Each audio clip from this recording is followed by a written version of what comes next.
Hey, it's Josh from Cast the Pod, and I'm doing a solo pod here. This is Cheesy Bad Movies with Josh. I'm Josh. It says it down there on the left hand side, the other side, over there. And in Cast the Pod, we normally talk about horror movies. It's Deb, Cobweb, every now and then Chuckles, and then we have special guests and all that. But today it's just me and the Cheesy Bad Movies with Josh. So it's me, you, whoever's listening. And just a little backstory on myself. I like bad movies. I like really bad movies. Back in the day, we used to go to Best Buy and get these like 10-pack DVDs for like $10, $20 with 50 horrible movies in it. Bad, low budget, no budget films.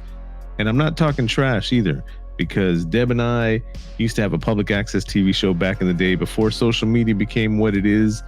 And we had cheesy movies and cheesy filming, and bad isn't bad and bad isn't good stuff that we've done. We've done the zombie movies, vampire movies, movies, and just a little bit of everything. So we respect and love bad movies, cheesy bad movies. And so the first one I'm going to do here, this is something I was thinking about doing as like a Patreon exclusive for our Cast the Pod members.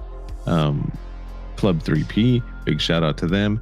But this might also end up being a podcast, a standalone on its own. Now it's something that's going to go, I have a little intro today, but it might be something 5 minutes, 15 minutes, something short, just talking about the movies, not getting too in depth in it. Today, the first movie for Cheesy Bad Movies with Josh is Killer Pinata. It's a 19. I almost said 19. It's a 2015 film. It's an hour and a half long. Seems very low budget in a good way. And the movie starts off looking, this is just the cinematics of it. It looks great. The editing looks great. The timing looks great. The sound is great. The lighting, and it's all that. And for me, that's something I'm not a big fan of with cheesy bad movies. I like movies that look as bad as they are.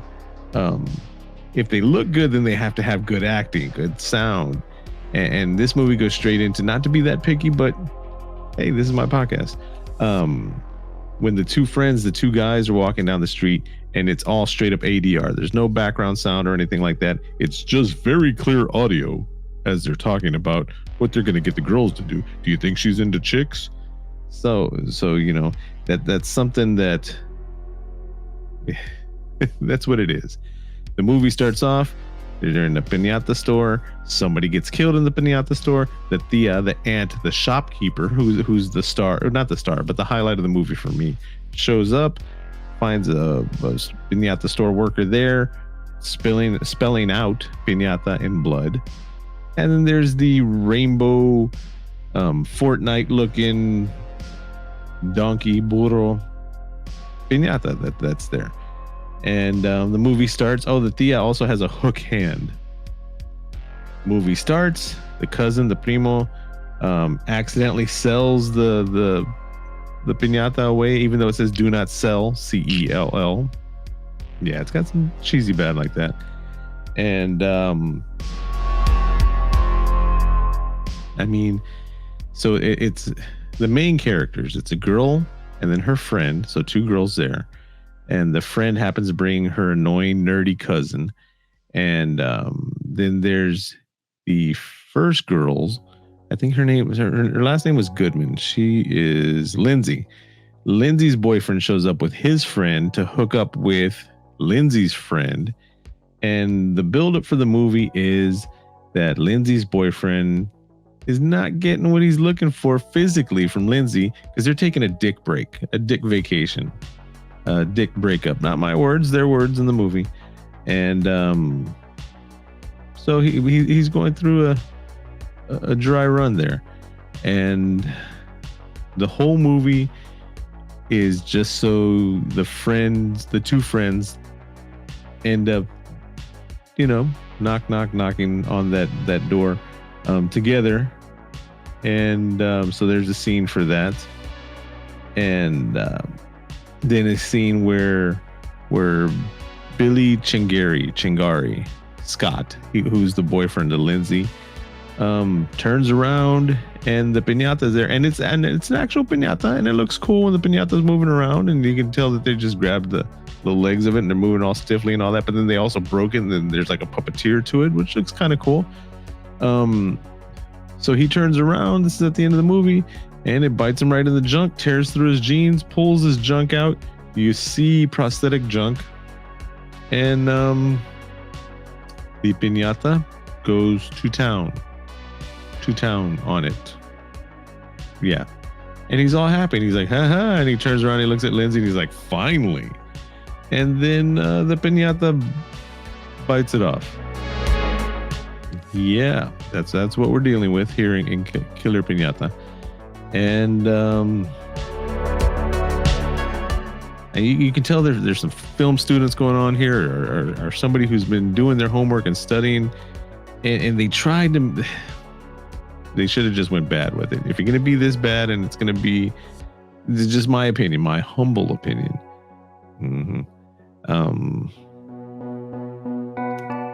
There's some interesting kills. The thing that got me upset, straight up upset, was there's a scene when they're doing that from behind action, the two friends, and the piñata gets a little tag team with them, and when they find out there's a piñata, he jumps up, gets on the face of the guy, and drops candies into his mouth, and it kills him and it poisons him, right?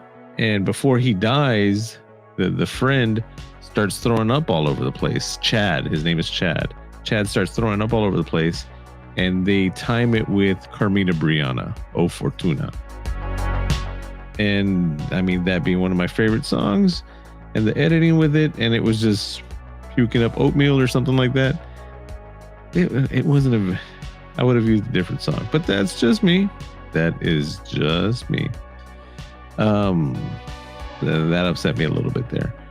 The kills were kind of weak, but the puppeteering and the use of the piñata, it's like they wrote all the kills out, and then they're like, we need a killer. We need a bad guy. What can we use? And they're like, hey, we got an extra piñata. Out of a possible 10, I'd give this movie like a 3. I'm not going to watch it again. There is a sequel to this. I will be watching the sequel, so I guess it did its job. Bride of Killer Piñata. That'll be the next one that's coming out, and I'll check that out. I don't know if I'll pot it or not, but just to hopefully bring something to this one that I didn't see. Yeah. So if you're going by my opinion on it, I would skip this movie. There's better, worse movies. So instead of giving it a rating, that's what I should do. That's what I should do. Cheesy bad, cheesy bad good. And so for me, this is a cheesy bad. CBB. Yeah, not a CBG. Yeah, cheesy bad. That's what I give this movie. I wouldn't waste your time on it unless you have no other choice. Then you might want to go read a book. Cut your toenails. Something like that. All right, until next time, I'm Josh from Cast of the Pod. You can hit me up at Old Married Gamer or at Cast of the Pod on all social medias. And I might do one on here. I'm addicted to making social media accounts and having podcasts. That's another reason we're doing this too. Because right now, I haven't been doing the Josh and Deb cast, and the old production podcast isn't there. We've only been doing Cast of the Pod. So now I've got that. I got to do more podcasts. It's my thing. It's my habit. Some people do cocaine. I do podcasts. All right. So until next time, peace.